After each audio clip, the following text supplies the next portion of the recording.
for joining us. 25-26 scholarship policy and application updates.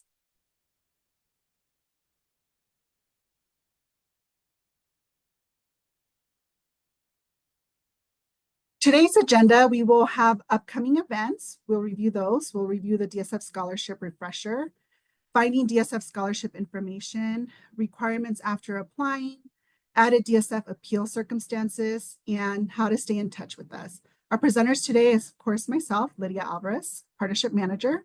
We have Natasha Garfield, Director of Scholarships and Financial Aid, and Brianna Murphy, Scholarship Data Specialist, and Ben Stevens, Scholarship Program Manager. And now I'm going to go ahead and hand it off to Ben. Thanks, Lydia. Good morning, everyone. My name is Ben. It's great to have you here. We're going to spend some time just doing a quick overview or refresher of the DSF scholarship and sort of our annual cycle and processes. So this is basically the annual cycle at a glance. So we just are closing out our first week of having the scholarship application open for next year for both new applicants and renewal applicants.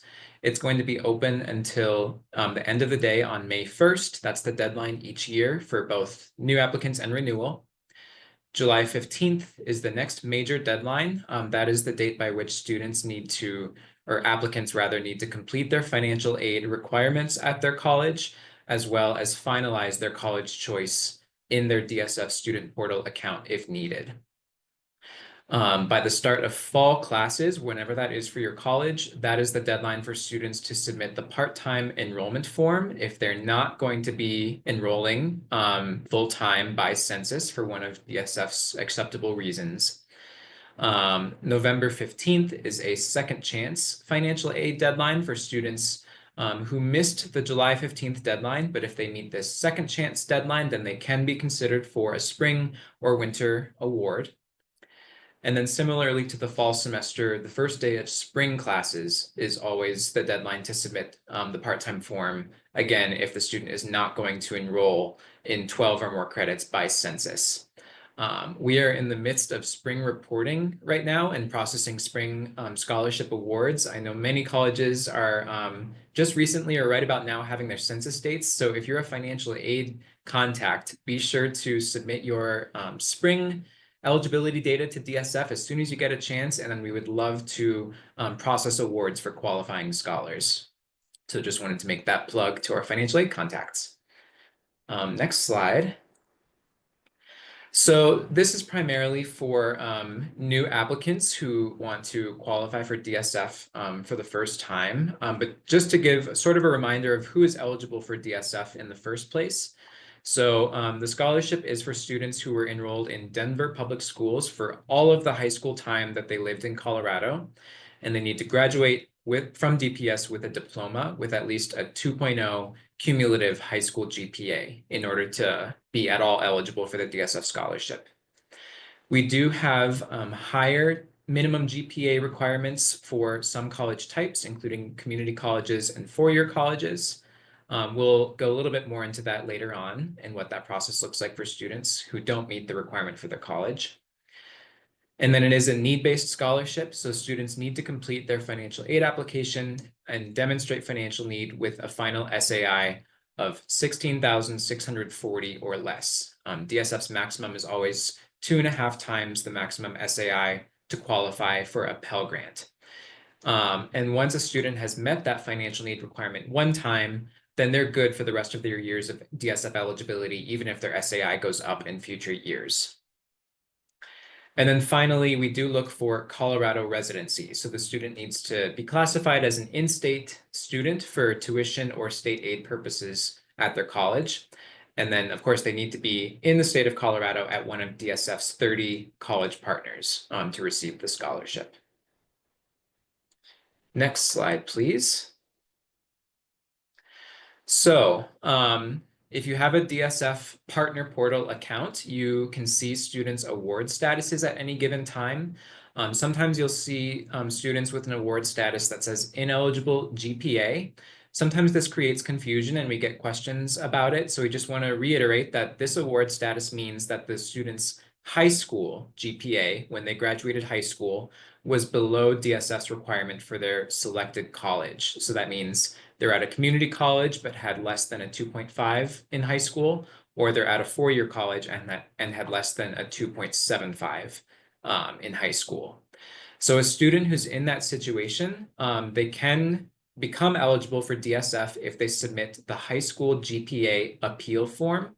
And that is available in the forms section of their DSF student portal account. We review them on a rolling basis, but we do ask that the student submit it at least a month before the end of the term in which they want to receive a DSF award, because that gives us time to review the appeal, approve it, and then process their award and send the funds to the college before the end of the term.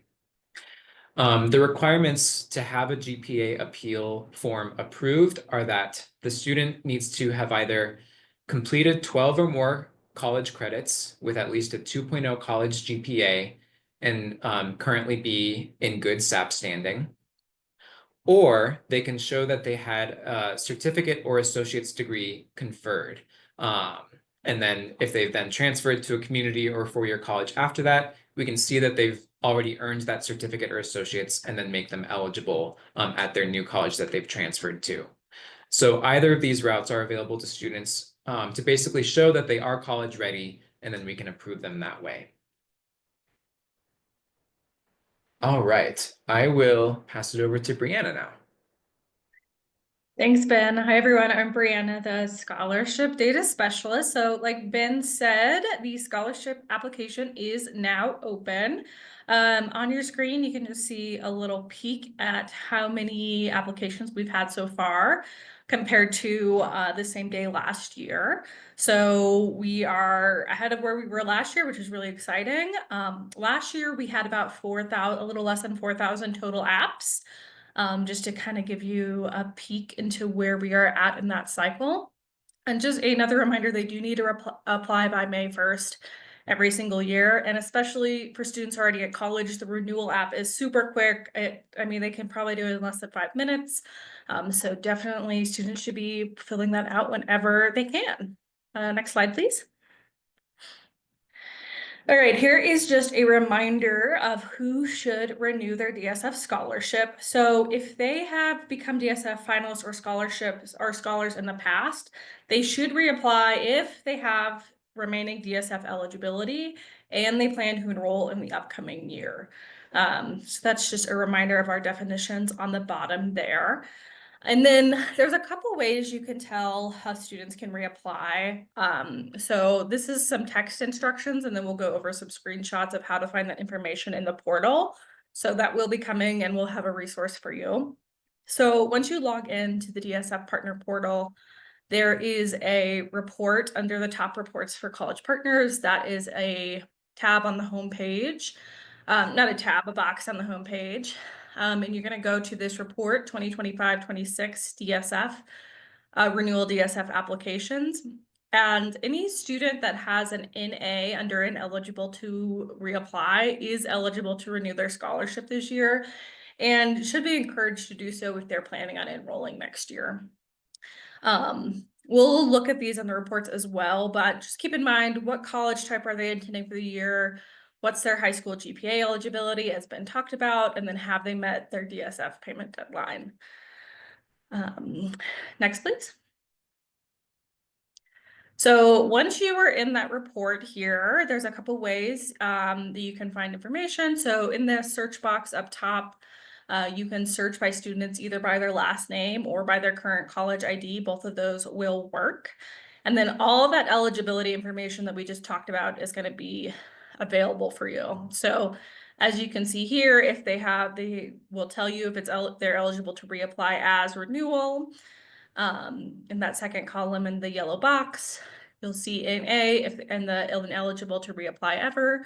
Or you can see on this third student down, this student had their years of eligibility expired. So they've spent, it's been 5 years since they were first assigned to a cohort, so they are not eligible to apply. So that's just a quick look at your students at your institution to see if they're eligible to reapply, what kind of college type they can apply at, and if they're not eligible, just a quick explanation of why they are not eligible. Next, please. Now, if you want to look for an individual student, so the report can give you all of your students. If you want to look at the contact information for just one student, there's a couple ways. If you're in the SSR editor, the student term editor, or any of those reports that you have access to, you can click directly on the student's name to be brought to their contact page. Or on that, there's a search box on the top of the portal. You can also search by the student's name or college ID, and that can take you to their contact as well. Next, please. So once you are on an individual student's contact, at the bottom, near the bottom of their contact, you'll see scholarship eligibility information, and that will give you same information as those reports, but just for a single student. So same thing, eligible to reapply as. It's going to tell you if they're eligible, what type of application. Most of your students will be renewal applications. And then ineligible to reapply ever. Again, if it's an NA, that means they are eligible to apply for the next year. So this is an example of a student that is eligible to reapply. And then on the next slide, we'll see one who's ineligible. So same thing, this student is not eligible to apply in the fall or for next year. So you'll see it's blank and eligible to reapply as, and then that ineligible to reapply ever has an explanation of why they are not eligible. Occasionally there is an ineligible to reapply comment if there's under certain circumstances. But typically that ineligible to reapply ever message is pretty self-explanatory if a student is asking you why they're not eligible anymore. Next, please. So here's a list of reasons why students might be ineligible to reapply. So like the ones we looked at, eligibility expired. That means students have 5 years of eligibility once they become assigned to a cohort. The next one that might affect some of your students is did not, well, actually not that one.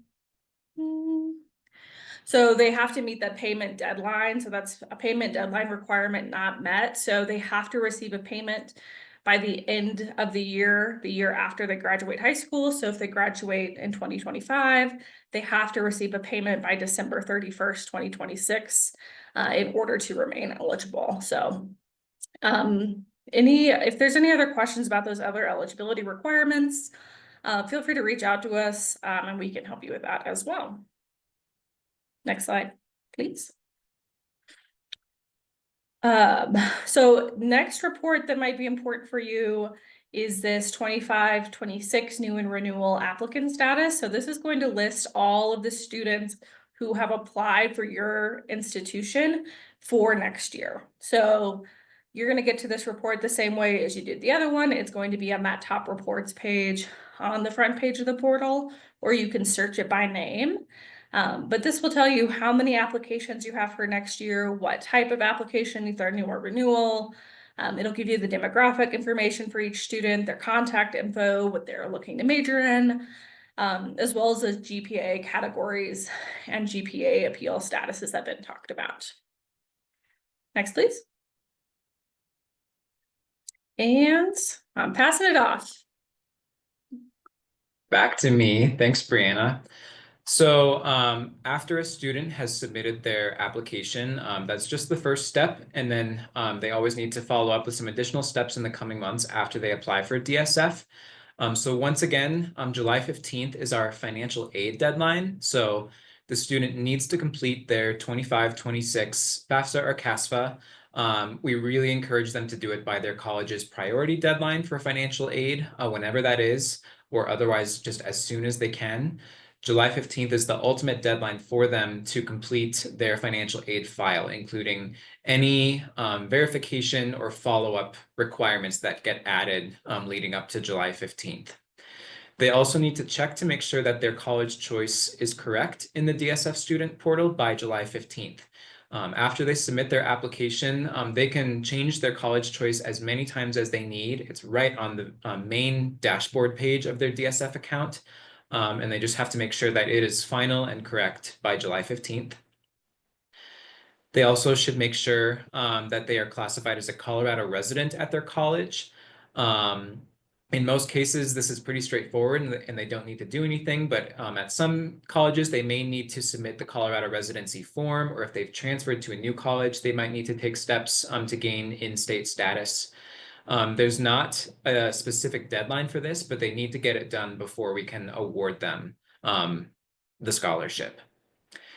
And then, of course, we always expect students to monitor their DSF portal account and all email or text communications that they receive from DSF. So we hold students accountable to that, and we want them to contact DSF as proactively as possible if they ever have any questions or concerns about their DSF eligibility or their ability to meet upcoming deadlines. The sooner they communicate with us, the more likely it is that we can help them or work with them on exceptions if there are circumstances going on outside of their control. Next slide, please. We've touched on this a little bit, but we do give a 1-year window after high school graduation for students to apply for DSF. So they must apply for the first time within 1 year of their high school graduation. So that means last year's high school class of 2024, they have until this year, May 1st, to apply. So that's the 1-year window. And then Brianna was mentioning our payment deadline. So a student needs to receive their first DSF payment by December 31st of the year after their high school graduation in order to stay eligible for DSF in the future. So again, thinking about last year's high school class of 2024, if they have never yet received DSF, either because they didn't apply last year or they didn't qualify this school year for some other reason, they have until December 31st of this year to receive their first DSF award. So that's called their payment deadline. If they manage to receive their first DSF payment by that deadline, then they can continue to receive DSF and reapply throughout their 5 years of eligibility. And if they fail to receive their first payment by that date, then their eligibility ends. They cannot be considered in the future for DSF. Next slide, please. Again, once students are assigned to a DSF cohort and become a finalist for the first time, that's when their eligibility clock starts, and it lasts for 5 consecutive years. A finalist is defined as a student who is confirmed to have graduated from DPS with their diploma and gotten at least a 2.0 high school GPA. So they're assigned to a cohort, and that cohort assignment stays with them throughout their time with DSF, and you'll see it on their contact record in Salesforce, as well as any reports that they show up on or any editors that you see them on. So, for example, last year, students who applied for the first time and then were confirmed as finalists were assigned to the 2024 cohort. Students can receive DSF at a 4-year college or in a bachelor's program at a community college for up to 5 years in total. They can receive it at a community college just during their first 3 years of DSF eligibility, and at a technical college just during their first 2 years of eligibility. So if they have selected a community or technical college, but are outside of their years of eligibility, that will show up in the DSF portal with the status of timed out. So that's what you'll see for those students. Next slide, please. We sometimes get asked if students can pause their years of eligibility, and the answer in almost all cases is no. So once they're assigned to a cohort and are a finalist for the first time, their years of eligibility continue to run, regardless of if they are ever ineligible due to missing a deadline or requirement, or they don't submit a renewal application for their scholarship, or they take any time off from school during those years of DSF eligibility. They just miss out on receiving DSF during that time period, and they cannot get that time back later on. There is one very specific exception to this, which we recently introduced, and that is if a scholar is completing prerequisites for a competitive or selective program, and they're applying for that program and need to have a waiting period where they're waiting to receive their acceptance decision and cannot take any other classes in the meantime. or if they're waiting for that selective program to start and they can't take anything in the meantime, they can let us know and submit an appeal to pause their years of DSF eligibility for 1 term or 1 year as needed until they are starting the program that they get accepted into. We are creating, or have created, I think recently, new resources for this. So we are putting that on the DSF website for students to access, and it will also be linked in the resources tab of students' DSF portal accounts. So if you're ever working with a student who you think this situation might apply to, please reach out to us or have the student reach out to get that process started. We just need to basically confirm the timeline of when they completed their prereqs, when they can apply to the program, and when it starts. Okay, next slide. So award amounts, just a reminder, if a student applies and meets all requirements and they enroll full-time, they receive $3,600 per regular school year at a 4-year college, or $1,700 per year at a community or technical college. These amounts get divided equally between the 2 semesters or the quarters, depending on which system your college uses.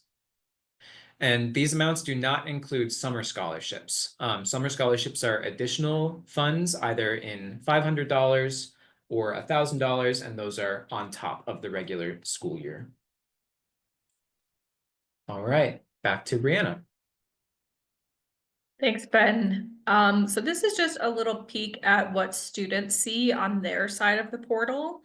So just a good reminder, if you're working with a student who maybe hasn't been in their portal in a while and doesn't remember how to get in there, but this is what their login page looks like. They'll click on the login tab.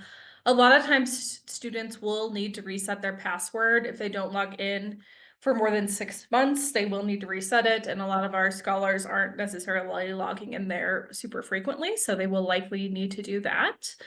So just a reminder for them if they are having trouble getting their renewals in. Next, please. And then once they log in, this is the home page they will see. On the left, they'll have an option to either start, continue, or view their application if they are eligible to renew this year. They will see that button. If they are not eligible to renew, that button will not pop up, so they won't even be able to apply if they are ineligible for any of those reasons we talked about earlier. In the middle, they'll see their college choice that they've made on their application. Once they've submitted their application, like Ben says, this is where they can go to change their college choice up until July 15th. And again, it's super easy. They just click that change button. There's a drop-down list, so they can change that as many times as they need to, as long as it's finalized by July 15th. And then if you are a campus contact, your information shows up on the right side, so they should be able to contact you with any questions that you have. Next slide.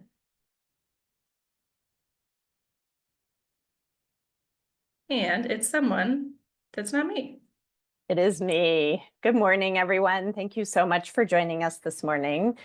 We appreciate you making time to be here and to go over this information so you can continue to support scholars at your colleges. So we wanted to talk a little bit about the process for students who are transferring mid-year. The deadline for this process has passed for the current year because it is February 1st. So this will just give you some context for the coming year. And of course, this information is available on our website, and we're always happy to help remind you of the steps or work with students if they want to reach out to us and ask questions if they are planning to transfer in the middle of the academic year. So we have a few requirements that students need to meet in order to have their DSF scholarship transfer with them between terms. The first is that they either need to have qualified for a DSF award in the fall term, or they didn't qualify only because they had used up their years of eligibility at their fall college type. So an example of that would be that a student maybe has completed 3 years at the community college level, and now they're looking to transfer between semesters to a 4-year university. they wouldn't be eligible in the fall of their 4th year at that community college because they've used up that eligibility, but they can then do a mid-year transfer to transfer their scholarship to the 4-year. We do ask that they demonstrate that they've met satisfactory academic progress for the fall term and that they've completed their fall DSF student success requirements if they received an award. And probably the most important piece is that we really want them to discuss the transfer with their campus contacts at both institutions. And the reason for that is we just want them to understand what's going to happen with their credits, what the financial implications of the transfer will be. We want them to be well prepared and informed about what to expect so that there aren't any surprises once they transfer. And then we want them to complete their financial aid file at the transfer college by February 1st to make sure their aid is in place for the upcoming year. Students will complete a mid-year transfer form in their DSF portal by February 1st. In that form, they'll confirm that they've talked to the contacts at both colleges. We will also ask that they submit their unofficial fall transcript along with the form, and then we'll reach out to the campus contacts at both colleges just to confirm that the student has talked to you about the pending transfer. And once we confirm all of that, then it will be approved and we'll gather information from the transfer college for their spring eligibility. Next up, I want to talk about a new appeal circumstance that we have articulated for the upcoming year. This is not necessarily a policy change, but it's really that we are wanting to clearly identify for students and families and all of you that this route is available if necessary. And this is for an alternative demonstration of financial need. We want to provide an option for students who are considered dependent for purposes of FAFSA or CASFA, but have parents who have decided that they will refuse to complete the financial aid application. So we do have a new resource that's available on our website and also in the student portal, which is a guide to appealing for an alternative demonstration of financial need.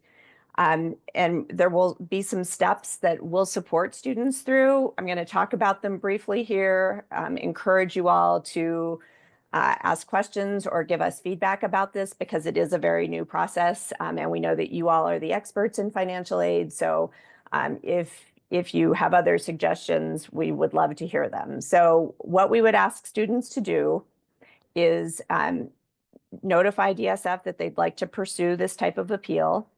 We expect that they will have completed the student section of their FAFSA or CASFA and indicated on the application that their parents are refusing to complete the form. We would then ask that they complete your process, the institution's process, to provide documentation of the parents' refusal. So that would be based on what the FSA handbook says as far as the steps that colleges need to have parents take to confirm that they are refusing to complete the application. And then once that's been completed, we would ask the student to demonstrate that their total household AGI is at or below 250% of the applicable year's poverty guidelines. This would really only apply to students who are DSF applicants and have not previously received a DSF award, because once we have confirmed that they meet the financial need requirement, we don't need them to demonstrate that to us again. I'm going to pause for just a moment there in case anyone does have any questions that you'd like to ask now or any feedback or suggestions that you'd like to make. But of course, I also invite you to share that feedback with us after today, especially if you want some time to think about it and maybe talk to others in your offices about it.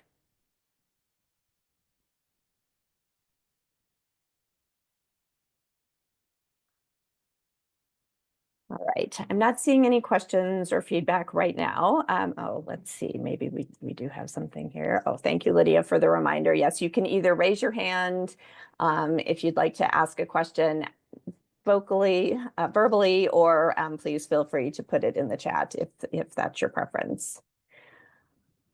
So now I want to move on to what's going to be happening next as far as outreach to students about their scholarship application renewals.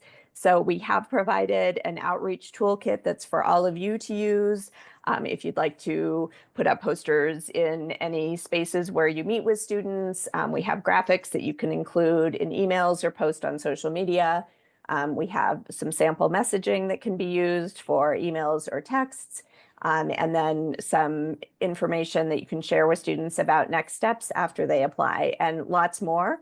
It's all in a shared Google folder, which will be linked in these slides, which we'll send to you all after today.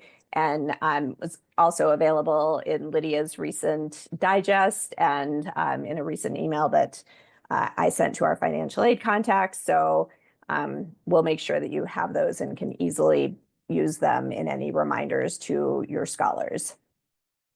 And then we are also sending reminders throughout the application period to students. We customize those reminders based on whether they've started their application but not submitted or haven't started it yet. So we're using both text and email to really make sure that they are aware that they need to get those renewal applications in. And just a quick reminder that we really appreciate it if you can encourage your students to agree to receive our texts. We only use them to send important reminders or invitations to join DSF events. So we really love to have that added method of communication with them. All right.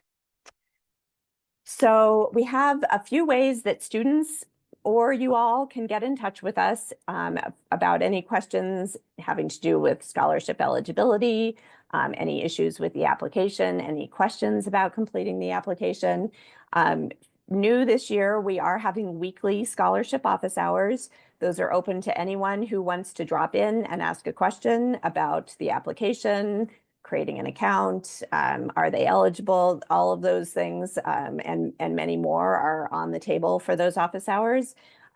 We will share the link to join. I'm realizing that I forgot to add it to this slide, but we will share it in the follow-up materials so that you have it and can spread the word if students are coming to you with questions that you're not sure how to answer. And then students are always welcome to reach out to the scholarship team directly. They can do that through their student portal by clicking the Get in Touch button. They can call us or they can go to our website and use the Contact Us option. Any of those are great. And with that, I will hand it back to Lydia. Thank you, Natasha. Want to give a quick reminder to all of you who are meeting with our scholars and would like to do some type of event or gathering or a workshop with students and provide some food for them, and you have limited funding. For the first time, DSF is providing funding to our college partners. There is a process to it. You do have to complete a form, which I will hand off to Natasha so she can include in the updates to today's meeting or the materials from today's meeting. So the purpose for this is so that we can start creating community building at your institution with our DSF scholars and to support our partners. We know that you all do a lot and institutions stretch folks very, very thin. So we want to provide our part as well. We do have a JEDI committee at DSF. So DSF is centered and focused on justice, equity, diversity, and inclusion. So if any of those lenses could be a focus of the event, the workshop, and bringing some awareness to students. The process, like I said, is complete the College Partner Program funding form, which we will provide you with the link. Provide a description of your program, event, or workshop. Indicate how much money you would need, monetary support. Again, funding is limited. This is the first time, and we are hoping we can have this again for the upcoming years for everyone. Payments will be sent to partners after event takes place once approved. So if you have any questions, please reach out to me directly and I will answer those to you. And yeah, hoping to see some applications come through. Next slide, please. Our Scholar Summit, this is our 10th annual Scholar Summit in March on the 7th from 8:30 a.m. till 3 p.m. I did include some of this information in my February DSF Digest, so please forward the information to your scholars and encourage them to attend. This year's theme is from connections to careers. So we have a focus on careers for our Scholar Summit. And it will be for the very first time at Empower Field at Mile High. So we will have a tour for students there. It's going to be a great day for students to network, meet our partners, and meet students from other institutions across Colorado. If students are having transportation questions or issues, just let them know that we are providing some Lyft codes to students and they would need to indicate that on the application. And we will include the RSVP link in the updates as well. Next slide, please. How to get a hold of us. So here's our contact information with our phone numbers and emails for myself, Natasha, Brianna, and with Ben. All right, everyone, thank you so much for attending and joining us today. We appreciate your support and we are so grateful for everything you do with our scholars. Lydia, I did fail to invite folks to ask any questions at the end of my section. So if you do have questions that you'd like to ask, we have a few that were submitted in the registration process that we'll go over. But please also feel free to either raise your hand or put questions in the chat right now. And I will pose the couple of questions before we all sign off. So one question is, what happens after fall reporting if a student didn't meet their DSF requirements? Ben, would you like to answer that question? Yeah, so I think this might be referring to student success requirements. Am I interpreting that correctly, do you think? Or I think that's probably what the question is asking. Okay, well, I mean, I guess after fall data is submitted, and if a student doesn't meet any of the requirements, they just don't qualify for DSF for that semester, but they may be able to qualify in the following semester if they're meeting requirements again. If a student is awarded in the fall, and then at the end of the fall, they are reported as not having completed their student success requirements, then that will disqualify them for the subsequent term. So they will be ineligible for the spring semester, but they can resume receiving DSF in the semester after that, as long as they renew their scholarship and they're meeting all requirements again. Thanks, Ben. Can students at a community college be dual enrolled in an associate and bachelor's degree track and still be eligible for DSF? Yeah, that's a good question. So again, we mainly look at where they are in their years of DSF eligibility. So if they're in their first 3 years of DSF eligibility, then they can continue receiving DSF at a community college regardless of what degree program or programs they are enrolled in. Once they're in their 4th and 5th years, they do need to be either at a 4-year college or university or enrolled in a bachelor's program at a community college, which the financial aid contact would report to us as part of the eligibility reporting. So if the student is reported as being in a bachelor's program at a community college, then our system will automatically consider them not timed out at their college, even if they're in their 4th or 5th years. And if they are also pursuing an associate's degree at the same time as that bachelor's at the community college, we just need to have the bachelor's be the program that is reported. So it's absolutely fine if they're pursuing more than one program simultaneously, that's great. But we just need to know about the highest level degree that they're seeking so that we can be sure that the system identifies what their correct years of eligibility are. Thank you. Thank you. Any other questions that folks have on your minds? Or anything that you would think that we should know about that's happening on your campus, we'd really just invite you to talk with us and share anything that you think we all should know. We value your partnership so much and want to make sure that we just have open lines of communication in case there is anything happening on your campuses that we should be aware of. We have a question in the chat. If a student is taking a repeat course over the summer, is that still eligible for summer funding? The answer is yes. I think the only situation where the student might not be eligible for DSF in the summer is if they were needing to take a repeat course because they were not meeting SAP. So we do ask as part of the summer reporting for our financial aid contacts to report whether students are in good standing as far as their satisfactory academic progress goes. So if the student is not in good standing, then they're on a SAP suspension, then they would not be eligible for summer funding. But otherwise, yes. Thank you for the question. Any other questions that folks have on their minds or things that we should know?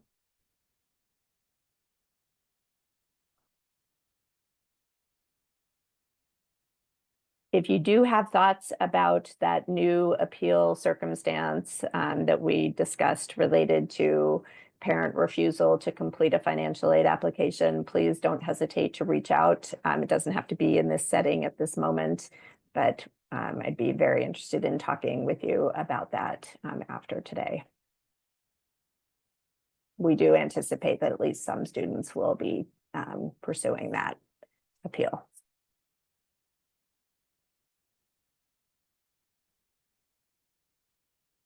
All right, I think we'll make one last call for questions or comments, and then we'll close out and let everyone get on with your Fridays. Thank you very much for joining us. We really appreciate you all being here and hope that you have a great weekend.